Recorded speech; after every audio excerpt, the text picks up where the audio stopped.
Namun kalau sebagai keseluruhan ya, Ari Kunchoro ini superstar, sumbangsihnya buat negara luar biasa, sampai keluar PP ini, angkat saja jadi menteri sekalian. Ya kan?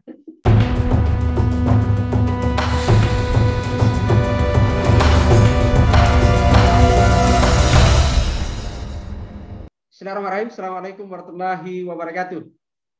Waalaikumsalam warahmatullahi wabarakatuh. Selamat sore. Makasih Bang Faisal. Ini luar biasa atas kesediaannya gitu ya. Waktunya mengisi di channel kami, itu channel kita semua. Ini sebenarnya channel namanya Ustadz Demokrasi, dipersembahkan untuk mengawal proses demokrasi yang sekarang ini ada banyak kalangan menyebut bukan lagi hanya jalan di tempat gitu ya, tapi malah sudah mundur gitu. Jadi banyak kalangan yang menilai di situ gitu ya. Terutama ketika kita mengevaluasi kemarin di 23 tahun reformasi gitu ya. Tapi terlepas dari itu, terima kasih sobat semua. Alhamdulillah kita sekarang bersama dengan ekonom kita, ekonom senior gitu ya. Bang Faisal Basri, ini luar biasa. Dan tidak banyak lagi sekarang orang yang seorang analis ekonom kita yang ini gitu ya. Jadi kita berbangga dalam waktu yang begitu sibuk masih bisa bersama dengan kita semua. Ada dua hal yang kita akan bahas dalam waktu singkat ini adalah yang masih hangat bersama dengan kita di tengah-tengah kita semua, itu adalah berkaitan dengan soal statuta UI yang rangkap jabatan sebagai komisaris di wakil komisaris utama gitu ya di Badan Rakyat Indonesia, dan kemudian juga berkaitan dengan memang rangkap jabatan ini ternyata bukan hanya soal rektor UI, tapi ada temuan dari Ombudsman itu sampai 379 gitu ya. Itu kita akan bahas. Sebelum ke Bang Faisal, saya akan coba mereview kembali karena sobat sekalian sekedar mengingatkan bahwa di channel ini kita pernah bahas gitu ya, kita pernah bahas 2 kali malah membahas soal UI ini rangkap jabatan gitu ya, 2 kali malah. Pernah tanggal 30 Juni kita membahas itu juga berkaitan dengan soal rangkap jabatan, dan apa yang kita prediksi ternyata terjadi hari ini gitu loh. Jadi pada saat itu kita memprediksi sebenarnya ini ada 2 hal. Kalau soal perdebatan soal langgar statuta itu bisa saja potensial akan diakali gitu ya, karena ya hukum tidak dibuat lagi dalam posisi fungsinya untuk keadilan, tapi hukum sepertinya sekarang ini adalah membenarkan apa yang sudah terjadi. Sorry, itu yang kita lihat gitu ya. Jadi kekhawatiran pada saat itu adalah memang 2 hal. Kita khawatir akan ada tafsir dari majelis wali amanah gitu ya, untuk kemudian menyatakan tidak masalah itu kemudian rangkap jabatan, atau kemudian kalau menghindari rangkap jabatan maka akhirnya peraturan presidennya yang diganti, dicabut gitu ya, direvisi. Dan itu betul terjadi. Saya kira itu. Sobat sekalian, saya tidak akan berlama-lama, kita langsung ke Bang Faisal, ke beliau gitu ya. Bang Faisal, apa sebenarnya yang terjadi nih sebagai alumni dari UI juga gitu ya? Apa yang terjadi sebenarnya? Kita paham semua UI ini kan sebenarnya adalah patron untuk universitas di Indonesia gitu loh, dan bukan lagi ini gitu ya. Ya, saya Bang. Ya, tentu saja ini ada konteksnya ya. Dia tidak hadir begitu saja. Pertama, UI itu ditengarai oleh rezim tentu saja, tumbuh subur elemen-elemen ekstremisme, elemen-elemen Talibanisme gitu, elemen-elemen yang harus ditumpas atas nama macam-macam ya. Ini kan persoalan tafsir saja. Nah kemudian muncullah semacam dalam tanda petik proyek gitu, bagaimana mengamankan UI gitu. Salah satu yang diyakini bakal mampu untuk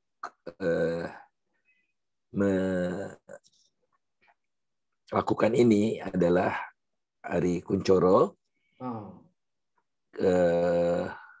Untuk itu maka harus diamankan agar Ari Kunchoro bisa jadi rektor.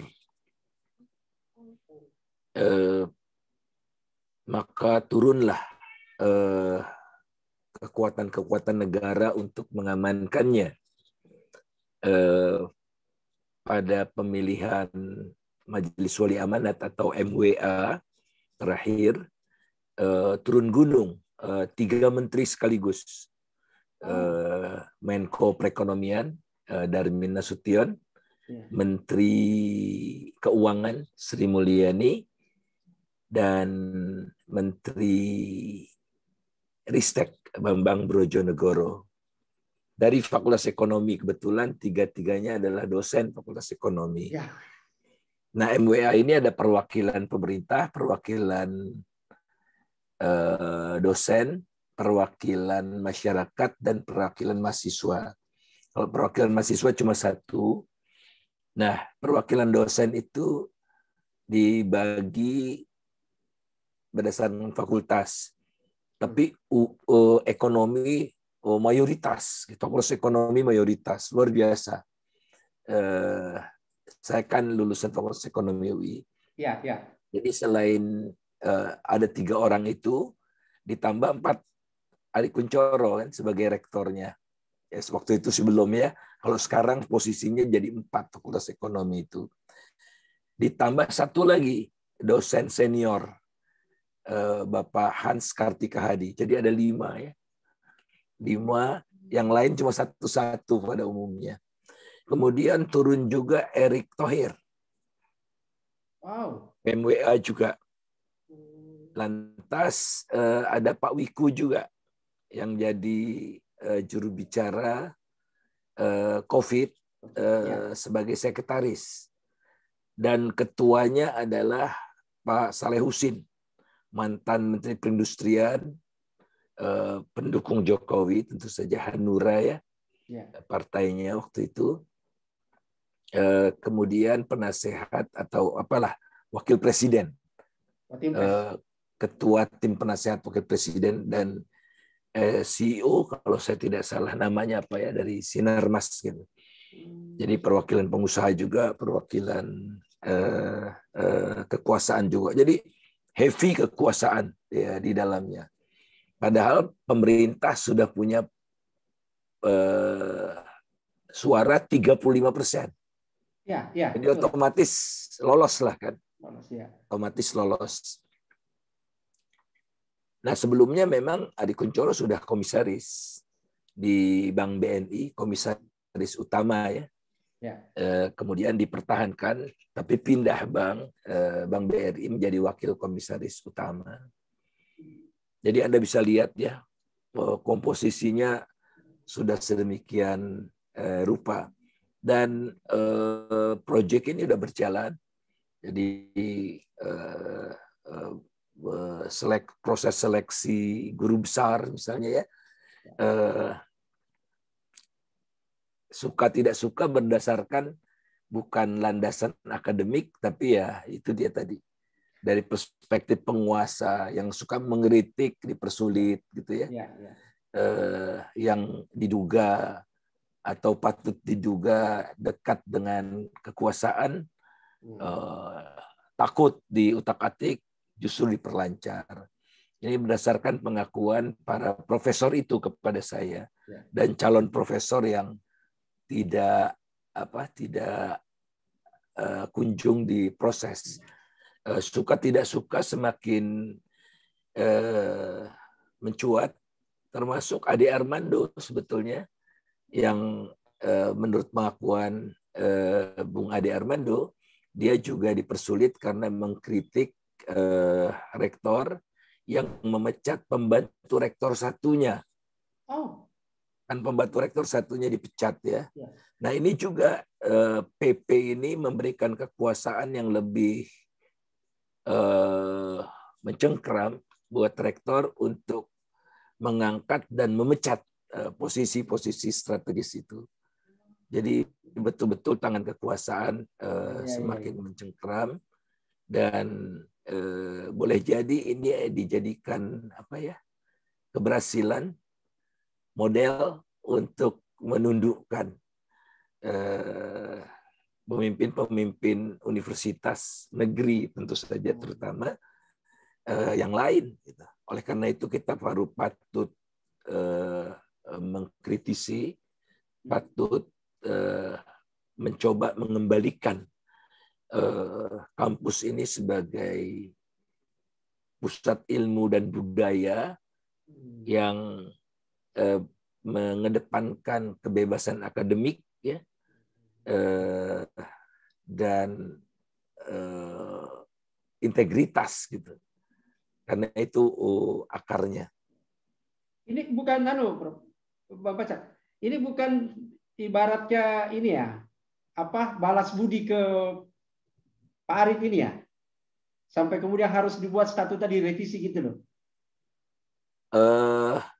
Sebetulnya saya punya keyakinan Pak Jokowi tidak cawe-cawe sampai sedalam itu, ya. Ya, ya. Pak Jokowi juga kan sebetulnya pernah mengatakan, ya, tidak boleh ada rangkap-rangkap, itu kan ada videonya itu, ya. Ya. Satu jabatan aja belum tentu beres, apalagi rangkap-rangkap, dia katakan seperti itu, ya. Kalau kita lihat prosesnya,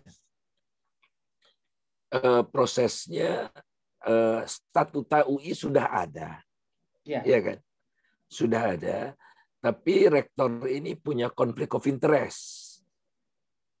Karena di statuta itu dikatakan tidak boleh merangkap jabatan. Ya, betul. Rektor, wakil rektor, dan wakil rektor kalau nggak salah, ya. Pokoknya eksekutif sudah diberikan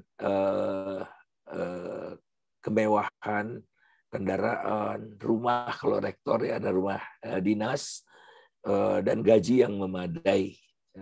Ya. Oleh karena itu tidak boleh rangkap jabatan. Nah, itu mengganjal karena kritik dari dosen-dosen, walaupun sayup-sayup kritiknya, ya, tidak seperti sekarang terbuka, itu sayup-sayup, mengganggu juga barangkali. Maka ada upaya untuk mengubah statuta itu. Jadi dari bawah ini, dari bawah maksudnya bukan dari pemerintah, ya, dari eksekutifnya, berikut dengan yang lain-lain. Tapi secara umum tidak terjadi perubahan mendasar dari statuta UI. Tidak ada hal-hal mendesak untuk mengubahnya, gitu, ya. Tidak ada. Nah, kemudian ada tim biasa kalau ada peraturan perundang-undangan yang baru, kan ada tim yang menggodoknya. Kemudian ada masukan-masukan dari rektorat, dan ini revisinya bisa dikatakan 100% datang dari rektor atau rektorat, ya, rektor atau rektorat. Kemudian tim ini menggodoknya dalam berbagai pertemuan dengan kementerian, karena bertanggung jawab juga kementerian, kan, Kementerian Pendidikan, dan sekarang Kementerian Pendidikan, Kebudayaan, dan Ristek, ya. Tahun lalu itu berbagai pertemuan, dan mentah-mentah ditolak itu usulan-usulan rektor ini, ya, mentah-mentah ditolak. Oleh karena itu banyak yang kaget.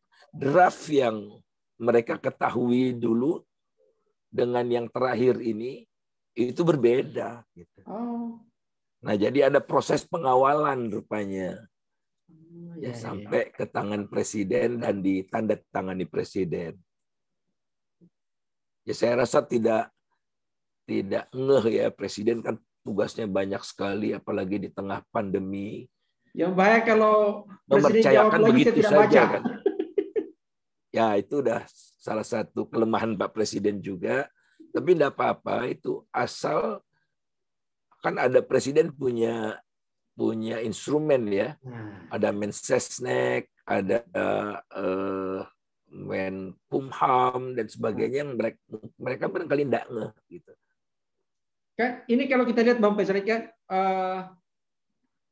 kalau dikaitkan dengan kasus waktu ribut teman-teman kita BM gitu ya, itu kan sebenarnya masih rangkap jabatan dan masih menggunakan PP 68 di pasal di 68 itu kan larangan rangkap jabatan gitu kan, tanggal 30 Juni. Ternyata informasi dari Kemenkumham 2 Juli sudah diundangkan revisinya. Ini kan durasi waktunya cepat banget gitu loh. Tapi prosesnya udah dari 2019. Oh, cuma pasal ini dirubah. Itu dia tadi. Terakhir tim ini taunya tidak seperti itu. Lain draft di 2019, sekali lagi ada yang mengawal. lain yang di sekarang gitu ya, yang ditandatangani. Oh, oke.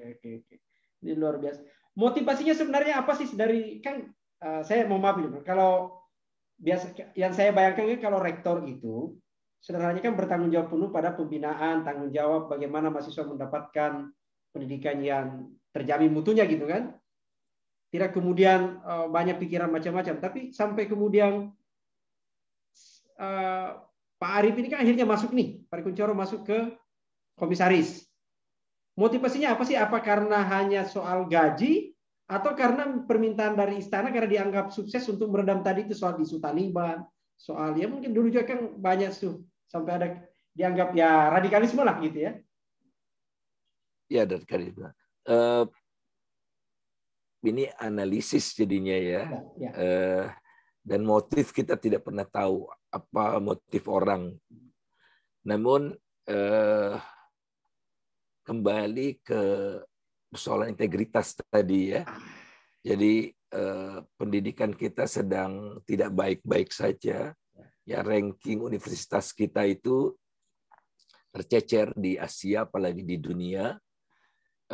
UI juga mengalami kemunduran relatif, khususnya kalau kita nanti Anda cek ada namanya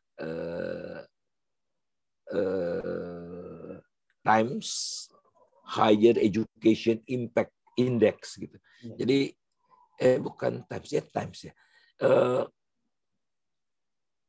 Jadi indeks yang menunjukkan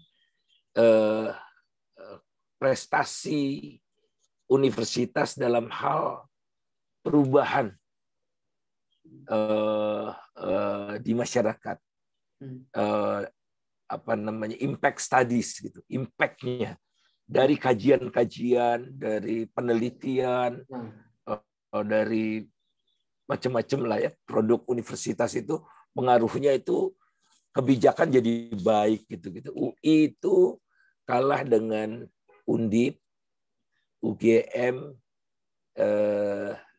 dan beberapa lagi. Jadi biasanya kan UI nomor 1. Iya. Dalam hampir segala hal. Dalam indeks-indeks yang lain. Nomor 1 itu di dunia University of Manchester di Inggris. Sekedar gambar. UI itu nomor berapa? 84 kalau saya tidak salah. Jadi dengan universitas lokal pun UI bukan nomor 1, bukan nomor 2, bukan nomor 3. Nah, jadi apa yang terjadi? Ya kalau kajian misalnya tentang dampak apa, dampak macam-macam gitu ya. Kalau menyinggung pemerintah, rektornya atau dekannya waktu dulu Ari Kuncoro juga di Fakultas Ekonomi, mulailah ada tekanan, gitu, telepon, dipanggil, begitulah. Bahkan tidak hanya itu ya, lebih jauh dari itu. Perbedaan pandangan dianggap sebagai rivalitas, macam-macam seperti itulah. Jadi menyebabkan kebebasan akademik yang terganggu sehingga karya-karya dosennya jadi terganggu juga kan. Kemerdekaan akademik menjadi kebebasan terganggu akademik. Gitu. Ya. Jadi tidak heran panggil mahasiswa di telepon oleh menterinya ya, menterinya langsung telepon ke dekan boleh jadi atau ke orangnya langsung, atau iluninya memanggil iluni yang kritis gitu ya. Ah, ini problemnya kalau ILU nih ikut mengintervensi. Ya begitulah. Jadi ini sudah sampai ubun-ubun gitu ya. Tentu saja ada yang mendukung Ari Kunchoro juga. Ari Kunchoro itu adalah orang yang berprestasi secara akademik. Dia pernah jadi dosen teladan UI. Kemudian jurnal-jurnalnya, penelitian-penelitiannya itu tergolong kelas 1. Reputasinya dunia di berbagai jurnal ternama ya, termasuk American Economic Review. Dia mungkin orang yang satu-satunya atau yang pertama masuk American Economic Review gitu. Untuk seperti itu tidak diragukan. Saya sayang sekali dengan Ari Kunchoro gitu. Harapan saya waktu dia dekan dan rektor menularkan iklim akademik, iklim research, memajukan peneliti-peneliti muda, dosen-dosen muda gitu ya. Tapi ya itulah kenyataannya. Ternyata lebih banyak exercise kekuasaan ya demi untuk mencapai tujuan yang lebih besar untuk menjadi pejabat atau menteri di kabinet gitu. Dan dia harus menunjukkan kepada penguasa dia bisa mengendalikan UI. Gitu. Ya soal balas jasa apa segala macam tidak harus ya, karena sebelumnya pun dia sudah, sebelum jadi rektor pun dia sudah komisaris utama kan di Bank BNI. Nah kalau kan saya baca ini ada tapi cuitannya. maaf. Ya. Dia komisaris utama di Bank BNI karena dia loyal pada penguasa, ya. Oh, artinya rekam jejaknya memang lebih dekat ke penguasa gitu loh. Ya kan saya sering juga satu forum dengan dia di Kompas, di televisi gitu-gitu. Kerap menyanggah kritik saya dengan argumen ilmiah dia gitu. Selalu dia mendukung kebijakan-kebijakan pemerintah. Artinya dari kemarin-kemarin faksinya memang dia lebih dekat kepada penguasa gitu ya. Betul. Nah, tapi kan cuitannya Bang Basri tadi ini kan di media dikutip di akun Twitternya ya, itu kan menyebut Pak Jokowi selamatkan Pak Arief gitu loh. Ketimbang UI, itu gimana? Apa sebenarnya makna dari situ cuitannya itu Bang Basri? Ya terlepas dari Pak Jokowi tidak tahu secara keseluruhan isinya, ya Pak Jokowi kan melegalkan keinginan Ari Kunchoro untuk tetap menjabat komisaris selain rektor. Jadi dan itu tentu saja efeknya negatif buat UI, ya negatif buat UI. Yang terpenting adalah waktunya tidak full.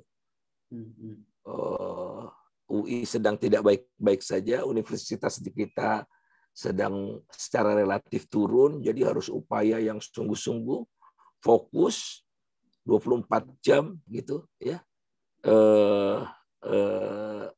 mengabdi kepada kampus untuk menjadikan UI sebagai pusat ilmu dan budaya bangsa terkemuka di negeri ini, terpandang dan terdepan di negeri ini.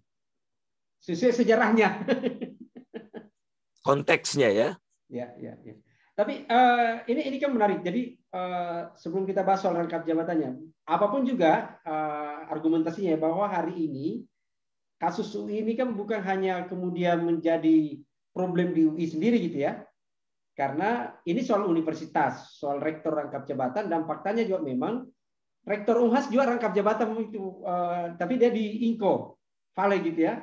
Jadi ini bisa menjadi jurisprudensi, bisa menjadi rujukan untuk kemudian mengajukan juga revisi dan macam-macam. Terlepas dari itu, kira-kira apa yang bisa kita lakukan ini untuk mengembalikan marwah perguruan tinggi supaya dia betul-betul menjadi apa ya, laboratorium lah untuk mengkader pemimpin, bukan kemudian mendekat ini gitu. Saya sangat berharap karena saya sayang sekali dengan Ari Kunchoro ya. Jarang sekali orang punya reputasi yang luar biasa buat negeri ini ya. Jarang sekali orang bisa menembus gitu ya internasional. Di Fakultas Ekonomi UI yang saya tahu mungkin cuma segelintir ya dekan Fakultas Ekonomi UI yang sekarang masih muda sekali, Dr. Teguh Danarto, senior kami, senior Ari Kunchoro juga, Iwan J. Aziz yang jadi profesor di Universitas Cornell, sedikit sekali. Karena memang kemewahan buat kita ya untuk bisa jadi scholar, akademisi, karena remunerasinya kecil ya. Oleh karena itulah orang-orang terbaik di Indonesia ini banyak berada di luar. Ya, kasih contoh aja Zulfikar Amir di Nanyang ya, Mas Yanwar Nugroho juga di Amerika, di Singapura, banyak sekali lah. Ariel Haryanto, Fedi Hadis, dan tapi mereka bukan hanya persoalan uang, tapi iklimnya itu loh, kebebasan akademiknya itu.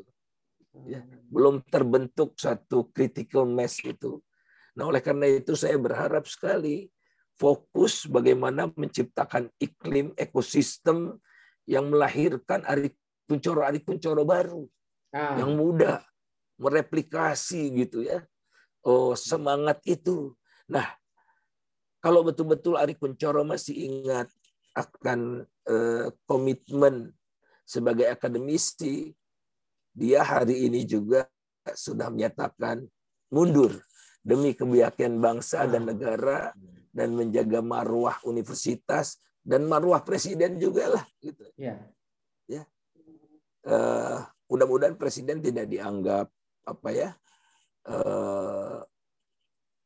oleh presiden tidak dianggap ini satu kesalahan kalau Ari Kunchoro mundur dari komisaris, atau kalau memang dia sudah memutuskan hidup dia untuk mengutamakan uang, silahkan tinggalkan UI, tetaplah jadi komisaris, silahkan. Ya. Namun kalau sebagai keseluruhan ya, Ari Kunchoro ini superstar, sumbangsihnya buat negara luar biasa, sampai keluar PP ini, angkat saja jadi menteri sekalian. Ya kan? Kan orang luar biasa gitu. Ya. Supaya UI-nya terbantu. Jadi cukup banyak dosen-dosen yang mendoakan Ari Kunchoro jadi menteri kemarin waktu reshuffle supaya UI-nya lebih tenang. Ya, tanggung rangkap rektor dengan komisaris gitu loh. Jadi ambillah dunia itu, silahkan gitu, bebas. Hidup ini memilih kok. Ya, karena bagaimanapun juga memang implikasi. Kalau kita bicara soal di pendidikan politiknya ya, di masyarakat, kebijakan hari ini memberikan pendidikan contoh yang paling, kalau saya mengistilahkan itu buruk gitu ya. Karena apapun juga yang terjadi, ini kan soal standar yang disebut tadi, Bang Faisal, itu kan integrity. Bahwa hukum memang secara normatif, iya sekarang gini ya, tapi kan pertanyaannya kembali kepada yang bersangkutan ya, apalagi tadi dengan kualifikasi scholarship-nya yang tinggi gitu kan. Betul. Nah, Kak, ini kan menarik tadi soal presidennya akhirnya kan menyetujui. Tadi menyebut bahwa ya kita berharap sebenarnya presiden tidak kemudian merasa bersalah kalau mundur gitu ya. Sekedar ini juga pertanyaan kedua adalah yang kita akan bahas itu sebenarnya berkaitan dengan rangkap jabatan. Ini kan rangkap jabatan bukan hanya Prof. Ari gitu ya. Data Ombudsman dari tahun 2020 sebenarnya penelitian dari 2017 ke 2019 lalu kemudian dirilis di tahun 2020 kemarin itu mendapatkan 397 yang rangkap jabatan gitu ya, dan sudah melakukan bersurat kepada presiden segera menata gitu ya, tapi kan yang terjadi justru membiarkan gitu loh. Itu gimana itu? Apa memang misalnya, sebelum dijawab nih, ini kan kalau kita bicara akademisi sudah ya jumlah akademisi kita profesor sudah lebih lah gitu ya. Apalagi kalau masa Indonesia sudah sini untuk jabatan posisi komisaris saja begitu kayak susah banget loh untuk mendapatkan ini. sampai harus ada rangkap jabatan. Bahkan KPPU menyebut ada satu orang 22 perusahaan. Gimana Bapak Faisal?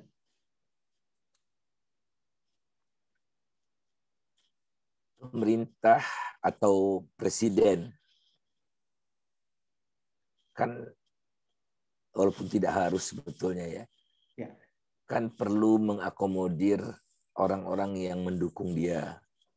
Posisi menteri terbatas, jadi masih ada lagi posisi duta besar, posisi komisaris ini, kan ada ratusan BUMN, ya, posisi komisarisnya kan ada 4 sampai 9 begitu ya. Nah, dimasukkanlah satu-satu mereka secara bertahap, bahkan ada yang merasa kurang. Kita tahulah anggota DPR dulu aktivis ya.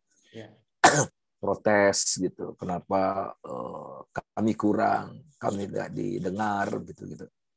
Jadi negara jadi taruhannya kan. Dan banyak BUMN sedang tidak baik-baik saja juga, banyak masalah, harus dijadikan jabatan komisaris ini untuk mengupgrade ya, memperbaiki dan menyehatkan perusahaan. Saya misalnya memberikan contoh ya, komisaris yang dedikasinya penuh itu mantan Menkominfo, Pak Rudiantara ya. Oh iya. Dia komisaris Semen Indonesia. Oh itu betul-betul menjalankan peran ya, dia sebagai komisaris, dia menjaga, mendorong, mengetahui masalah, dan dia berkontribusi positif dan dalam untuk menjaga kesehatan Semen Indonesia. Itu contoh komisaris yang berhasil ya. Kemudian ini yang lain-lain saya tidak mau sebut nama ya, tapi misalnya ada komisaris ya rekan saya juga, kawan saya juga, sahabat saya, pernah satu tim saya gitu dengan yang bersangkutan, itu wanti-wanti protes atau menyampaikan pandangan dia yang kritis atas rencana atau langkah dari direksi. Nah, itu baru namanya komisaris kan. Berani menyuarakan apa yang salah di perusahaannya. Dan menyelamatkan perusahaan itu. Dan bersedia mundur atau bahkan mengancam mundur kalau langkah-langkah yang dia anggap akan merugikan perusahaan itu dilakukan oleh direksi. Itu baru komisaris. Nah, jadi harapan kita komisaris itu diisi orang-orang yang seperti itu. Bukan orang yang sekedar rapat 1-2 kali sebulan begitu ya. Di tengah kesibukannya yang luar biasa gitu.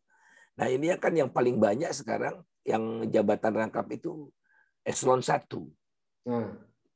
Eselon 1 itu dirjen ya, sekjen kementerian, termasuk sekjen DPR sekarang. Ya, sekjen DPR, Pak Indra. Sekjen DPR kan PNS ya. Ya.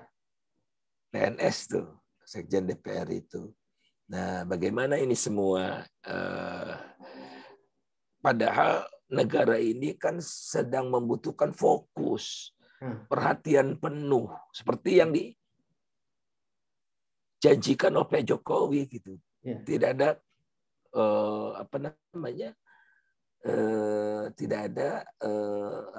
waktu mereka untuk belajar lagi. Nah, yang bahaya lagi adalah konflik of interest tadi yang Anda katakan kan. Nah, jangan sampai ini kan levelnya korporasi ya.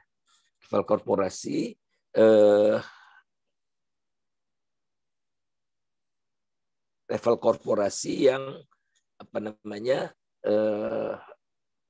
ada regulatornya.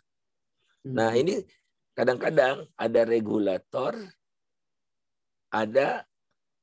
dia bertindak sebagai regulator, sebagai pejabat, tapi bertindak sebagai operator, sebagai komisaris gitu. Ini konflik of interest ini kan yang pamali dalam demokrasi itu adalah konflik of interest. Yang pamali dalam memberantas korupsi adalah konflik of interest.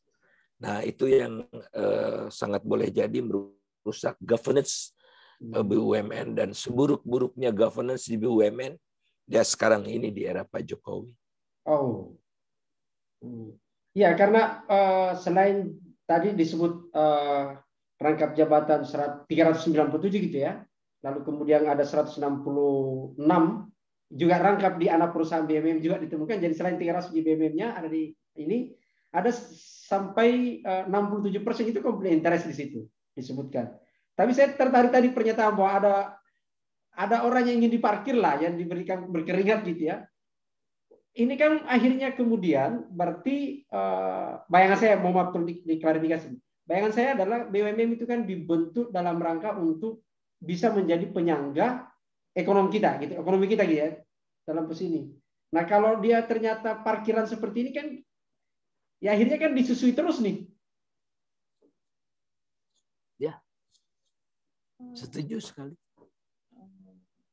Jadi harus the best and the brightest yang ada di negeri ini ya, yang mengawal itu, yang mengerti karakteristik usaha dari BUMN itu, ya, yang mampu menjaga agar governance-nya tetap berjalan. Oleh karena itulah konflik of interest ini yang membuat masalah di negeri ini semakin ruwet gitu ya. Dan termasuk juga jabatan atau fungsi misalnya anggota DPR menjadi komisaris juga. Anggota DPR masih tidak meninggalkan bisnisnya, kan bahaya sekali. Anggota DPR secara langsung atau tidak langsung menjalankan usahanya.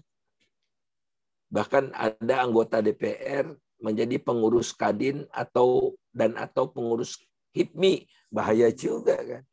Jadi jangan lihat hanya yang ini ya, tapi ini bagian dari upaya untuk menata.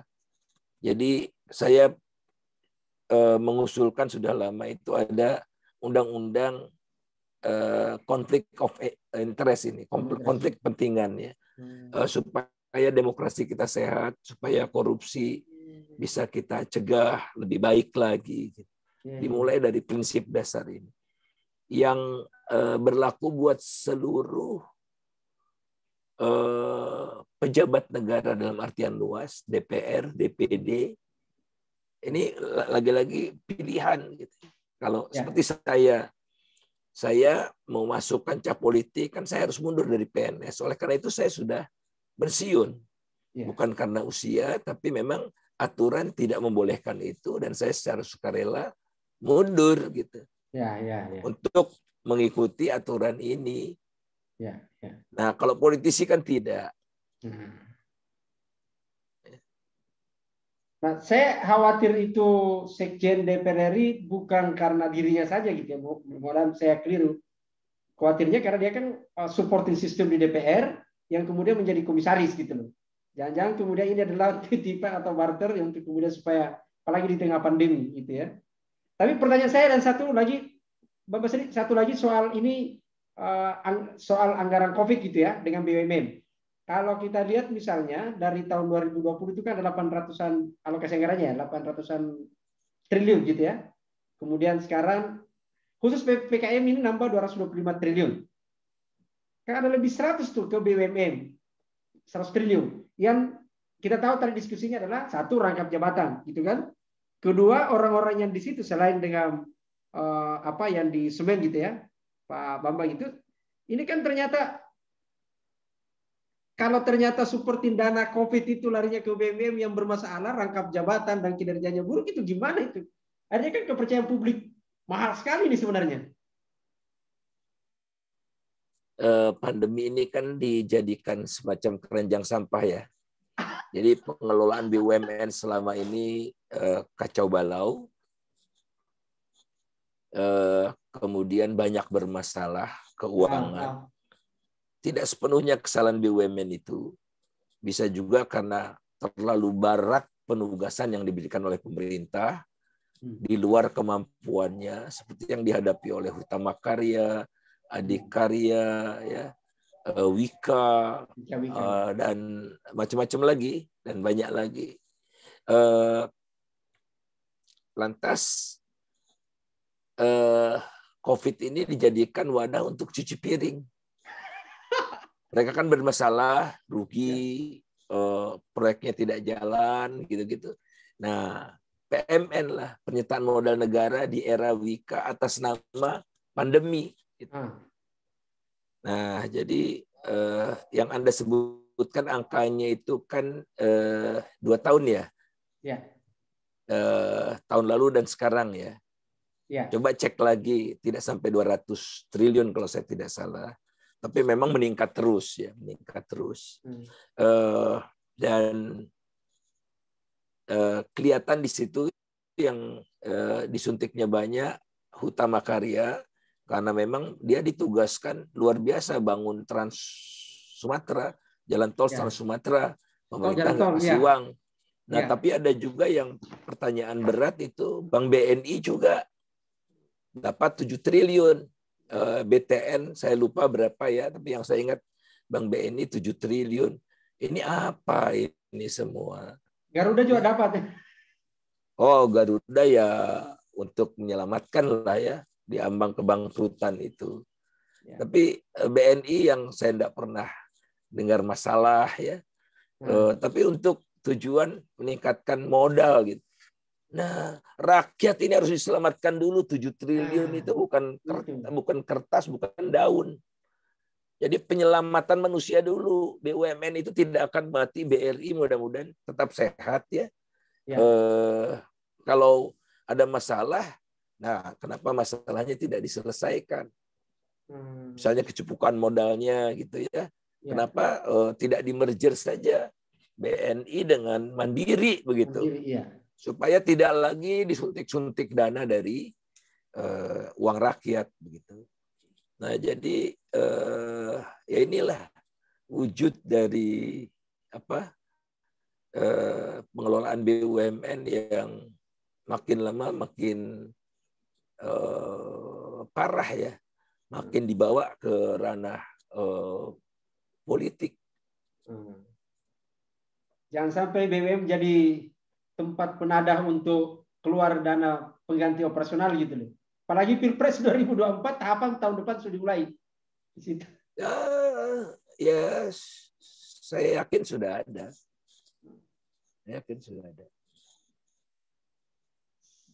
Nanti akan ada istilah begini, Bang.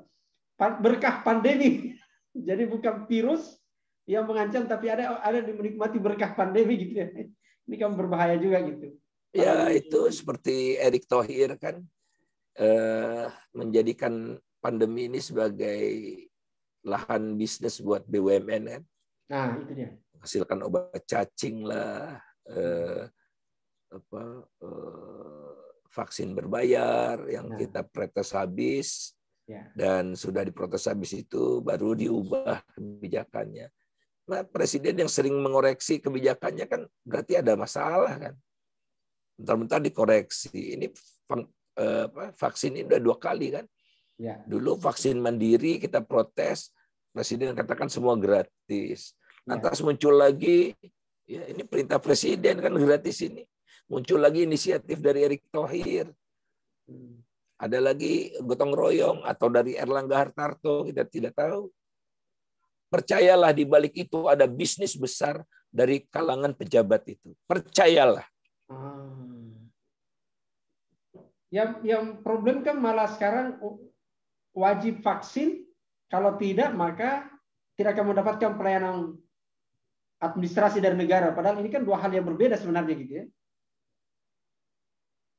Itu banyak kontroversi ya, di Perancis juga ada demo itu adalah hak warga negara untuk tidak divaksin, jangan diwajibkan. Ini masih kontroversi, saya tidak berani bicara tentang ini karena Tapi ilmu saya terbatas. secara ekonomi, Bapak Sar, satu pertanyaan ini. Sebenarnya kondisi negara kita seberapa parah sih sampai harus tadi ini kan banyak sekali ada ke BUMN, dana vaksin sampai ada yang berbisnis. Kok pemerintah kita sekarang ini diam-diam gitu loh, dari level panlimanya gitu loh. Atau jangan-jangan dia memberi restu? Atau karena dia tidak tahu gitu? Memberi restu atas? Maksudnya ini kan tadi jelas sekali kan divaksin. Di pandemi ada bisnis lah gitu ya, ada bisnis pejabat. Adalah yang mengatasnamakan COVID, kemudian dana masuk ke BUMN yang tidak sehat. Sebenarnya memang tidak sehat dari dulu gitu ya. Atau ini. Tapi kan kok kemudian, ya kalau DPR diam kita tahulah DPR gitu ya. Tapi presiden ini kepentingan apa sih? Atau jangan-jangan memang dia tidak, gimana sih dari sisi integritas presiden kita gitu? Yang di depan mata saja lah ya. Ya. Chief of Staff dia, namanya Jenderal Muldoko, itu nyata-nyata berbisnis dengan perusahaan obat, bagi-bagi vaksin. Ya. Kok dia biarkan? Sebelumnya dia cawe-cawe di Partai Demokrat, dia biarkan. Ya. Nah, maka wajar kalau publik mengatakan, jangan-jangan nih operatornya Pak Jokowi nih, begitu kan. Nah, jadi kalau dia saja tidak tegas seperti itu, kita jadi repot begitu ya. Dan begitu juga Erick Thohir semua main sendiri-sendiri. Erlangga Hartarto main sendiri-sendiri. Ya, ya.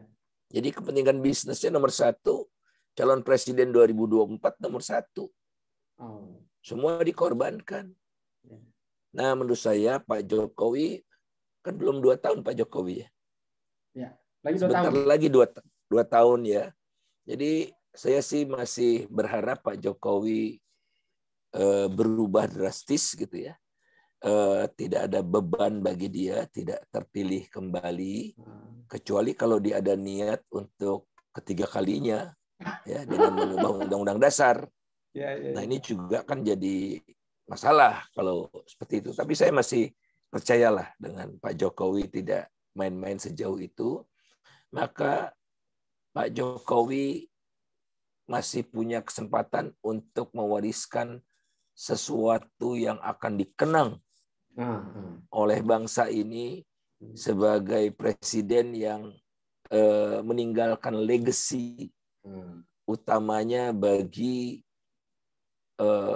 kemajuan bangsa ini, meletakkan fondasi demokrasi yang lebih baik, meletakkan fondasi ekonomi yang lebih baik, dan mentransformasikan ekonomi Indonesia dari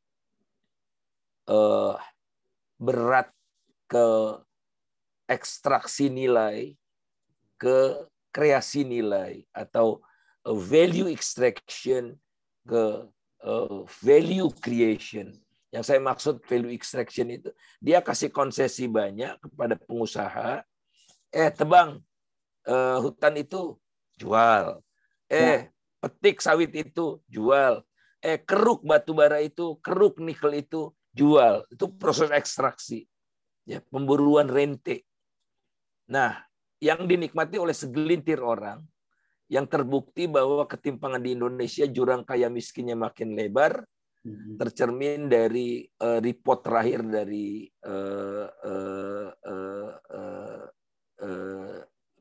Credit Suisse Bank yang menunjukkan pertumbuhan orang kaya di Indonesia yang kekayaannya di atas $1 juta meningkat tajam dari tahun 2019 ke tahun 2020. Pandemi menciptakan orang kaya yang banyak sekali di Indonesia, puluhan ribu lah ya, puluhan ribu. Nah, dia transformasikan ekonomi Indonesia ini dari value extraction ke value creation. Value creation itu yang menghimpun segala kekuatan bangsa, seluruh kemampuan bangsa untuk menjadikan kekayaan alam ini diolah sebaik-baiknya untuk melipat gandakan nilai tambah, lapangan kerja dan sebagainya itu yang menguntungkan bagi rakyat banyak, bukan oligar. Itu dia. Baru Pak Jokowi kita dukung. Baru Pak Jokowi kita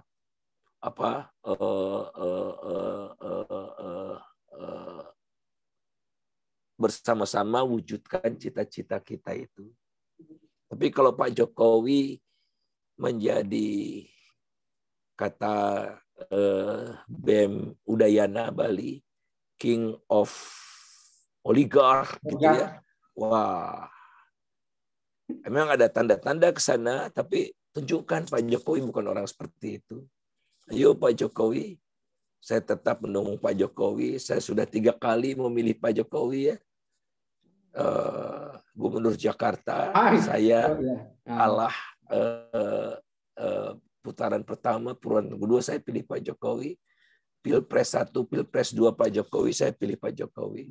Karena sayang dengan Pak Jokowi, maka saya ingin Pak Jokowi ada tetap di jalan yang lurus. Dan terus menyampaikan kritik. Kalau Pak Jokowi agak berbelok, kita kritik. Ayo Pak Jokowi ke jalan yang lurus. Tapi dukungan saya ada batasnya tentu saja. Kalau memang sudah semakin banyak tanda tidak bisa diharapkan lagi, ya tentu saja saya juga tidak akan mendukung secara membabi buta itu. Tapi sampai sekarang saya masih berharap setidaknya ada 3 tahun waktu yang cukup untuk berbuat sesuatu yang berguna bagi bangsa ini. Mewariskan legacy terutama bagi generasi milenial yang akan menyambut dan memasuki gerbang keemasan Indonesia tahun 2045. Saya pernah bahas sebenarnya di channel ini. Jadi pilihan Pak Jokowi adalah bagaimana apakah dia akan menjadi pahlawan gitu ya, membuat legacy untuk dirinya dan publik gitu ya. Karena masih ada momen dalam beberapa sejarah kan sebenarnya bisa pandemi ini bisa melahirkan pemimpin yang besar kalau itu dikelola dengan baik gitu ya. Makasih Bang Faisal. Krisis goncangan adalah waktu yang momentum yang bagus untuk melakukan perubahan mendasar. Dengan melakukan sesuatu dengan cara yang ada, dengan pola pemikiran yang baru dan cara yang berbeda. Percayalah, kalau cara yang sama diulang berkali-kali, berharap menghasilkan sesuatu yang berbeda, itu tanda-tanda kita sudah jauh dari kewarasan. Jadi kita tidak ingin Pak Jokowi mengulangi yang itu lagi, berulang kali, mengharapkan hasil yang berbeda. Itu kata Einstein, bukan kata saya. Oke, makasih Bapak Faisal, ini luar biasa.